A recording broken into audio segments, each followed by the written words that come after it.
I was a drummer and actually had an interest in recording and doing recording, and I started out with bought myself a 4-track and started fooling around with that, and I started getting more and more equipment that I thought I could do a better job with. I started to write songs too, and record my own songs, and I don't know, one day I woke up and thought, gee, I got a lot of equipment here now. I wonder if anybody else would like to use this. So I put a little ad in the paper and started getting phone calls, and from there it just grew and grew and grew. Here I am. Can you tell me a little bit about the format of your studio, what kind of service you'd be offering? Well, this is a 16-track or a 24-track studio, and basically what I do is I record bands. It's really my thing, or individuals that like to sing, and I have sort of everything here I need to do a good job doing that.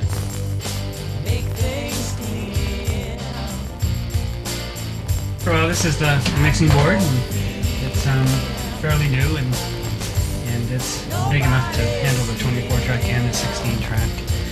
And there's compressors up here, and reverbs, and all kinds of gear over there, that for effects and everything. So you got a lot of analog gear here. Is that a preference? The world is going digital, but there is still a need for analog. Maybe you can get into about that. Yeah, I really love analog, and I guess maybe because I grew up with it myself, but I've compared, the two mediums. I've rented digital machines, and still nothing really quite sounds the same to me as my analog machines. And I've noticed they even build machines now that you can run your digital through it to try and get that analog sound, and I really can't really see the benefit of doing that. I'd rather just stay analog. Well, I'm definitely an engineer, and I consider myself, I'd have to say, for the most part, a co-producer.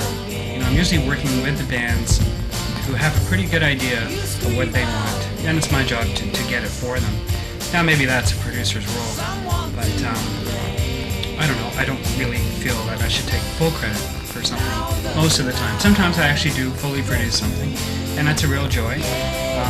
But bottom line is it's a group effort, so you have to have a good rapport with who you're working for, and do your best to get what they want. The inspiration is that, like I say, I could not feel for her this way back then, meaning that now that I'm as old as I am, she's that much older, and she's basically a woman. So, there's still that age difference, but she's in her 20s, so it makes it right. You know what I mean?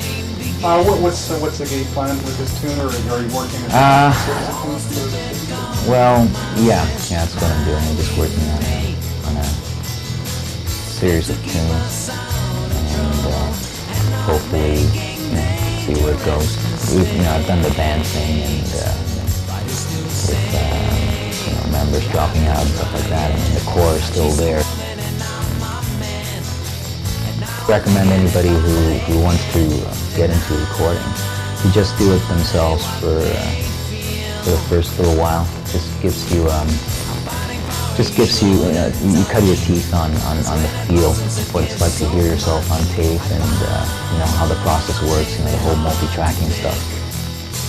Bands who are used to just playing off the floor kind of thing, not actually recording, may find it a little intimidating, the way the process works.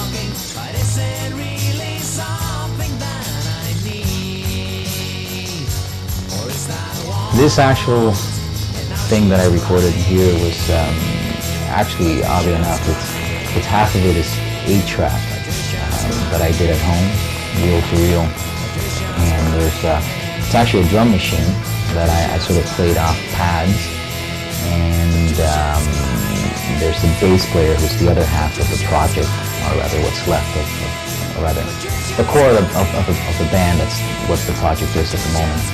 And there's just guitars added at home, but I've decided to do all the vocals here because I'm not a master of vocal recording, and I think it's an amazing job.